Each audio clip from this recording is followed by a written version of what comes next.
vivre ta vie dunya. Mais wa ahsin kama ahsana Allah ilayk. C'est-à-dire, dans toute chose que tu fais, tu le fais bil hikma, bil ihsan. C'est-à-dire, tout ce que tu fais, tu le fais comme Allah te l'a fait envers toi. وَلَا تَبْغِ الْفَسَادَ فِي الْأَرْضِ إِنَّ اللَّهَ لَا يُحِبُّ الْمُفْسِدِينَ. Et ne sème pas la corruption sur terre, car Allah n'aime pas les corrupteurs.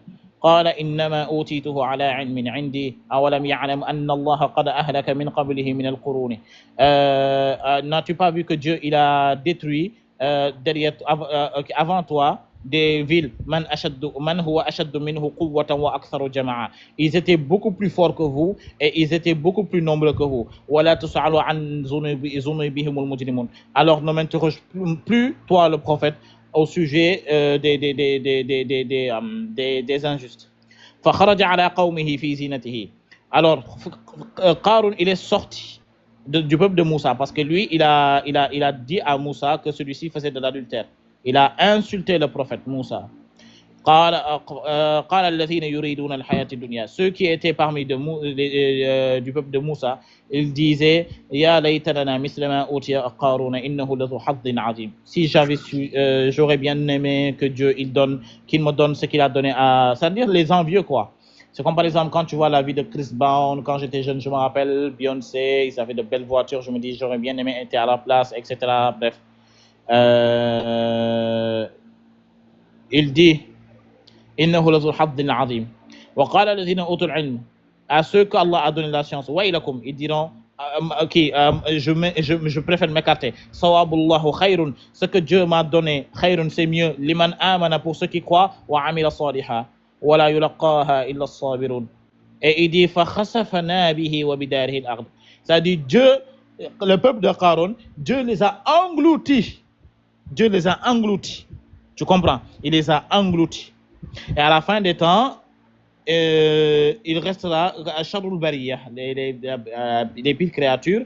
Et donc Dieu va déverser sa colère comme il a l'habitude de le faire avec le peuple de Qarun qui ont encouru sa colère. Amintum man fis sama'i an yakhsifa bikumul ard fa idha hiya tamur. Gis nga an yakhsifa bikumul ard.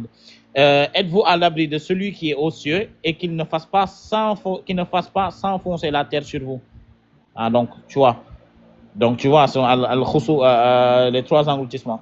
Et tu verras un verset clair dans la sourate Ankabut, verset 40 si je ne m'abuse. Allah il dit فَكُلًّا أَخَذْنَا بِذَنْبِهِمْ. Et il a parlé des prophètes selon les châtiments. Il dit à ceux-là je leur ai donné des châtiments suite aux injustices qu'ils ont commis. فَمِنْهُمْ مَنْ أَرْسَلْنَا عَلَيْهِمْ حَاسِبًا. Et parmi eux je les ai envoyés une tempête violente. وَمِنْهُمْ مَنْ أَخَذَتْهُ الصَّيْحَةُ. Et parmi eux une tonnerre, une foudre qui s'est abattue. وَمِنْهُمْ مَنْ خَسَفْنَا بِهِ الْأَرْضِ. Et parmi eux je les ai engloutis bihil ard, sur la terre. وَمِنْهُمْ مَنْ أَغْرَقْنَا. Et parmi eux je les ai noyés comme le peuple de Nuh et de Pharaon. Il dit وَمَا كَانَ اللَّهُ لِيَظْلِمَهُمْ وَلَكِنْ كَانُوا أَنفُسَهُمْ يَظْلِمُونَ. Et Dieu il n'est pas injuste, c'est-à-dire Dieu il ne commet pas de l'injustice, mais c'est vous qui connaissez votre propre injustice et Dieu il vous châtie selon cette injustice-là. Bref, maintenant si on revient au hadith, le prophète sallallahu alayhi wa sallam, le hadith de comment il s'appelle, de Hudayfa ibn al-Asid al-Ghaffari, il a dit wa thalathata khusufin, il dit et trois engloutissements, khasfun bil mashriq wa khasfun bil maghrib wa khasfun bil jazirati al-arab. Il dit qu'il y aura à la fin des temps trois engloutissements. Le premier se trouve bil mashriq à l'est, l'autre bil maghrib à l'ouest et l'autre bil jazirati al-arab, à la péninsule arabique.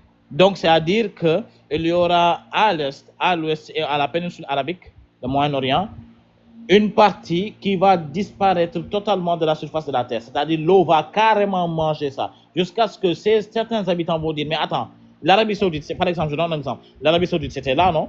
Subhanallah. Ça c'était là, non? Ça c'était là, non? Et cela peut s'expliquer parce qu'il y a ce qu'on appelle le processus des tectoniques, ce qu'on appelle la tectonique des plaques. Avant, c'est ce qu'on appelait la Pangée. Je ne sais pas si tu connais la Pangée. Et après, avec la tectonique des plaques, ça s'est écarté, l'Afrique est devenue l'Afrique avec des océans Atlantique, le Pacifique, l'Indien, l'Arctique, l'Antarctique, etc. Donc tu vois, tout ça, en résumé, c'est ça qu'on appelle engloutissement, c'est-à-dire ils ont encouru la colère d'Allah et Allah va les engloutir comme il a l'habitude de le faire et comme il a l'habitude d'engloutir les prophètes, les peuples qui n'ont pas vu leur prophète.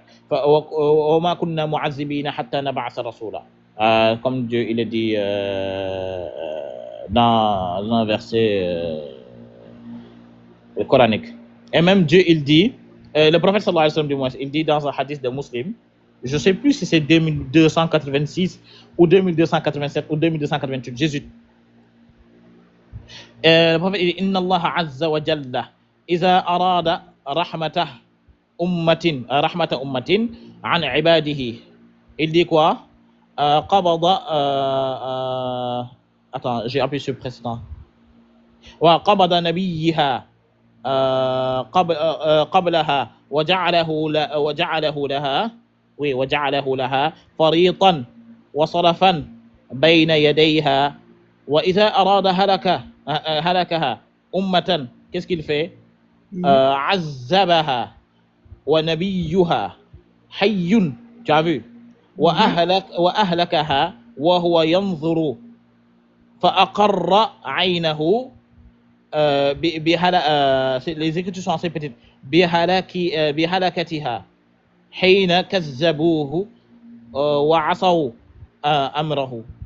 Donc tu vois, il dit en ce sens, la traduction rapprochée, il dit, Abi Huraira, il dit que le prophète a dit qu'Allah subhanahu wa ta'ala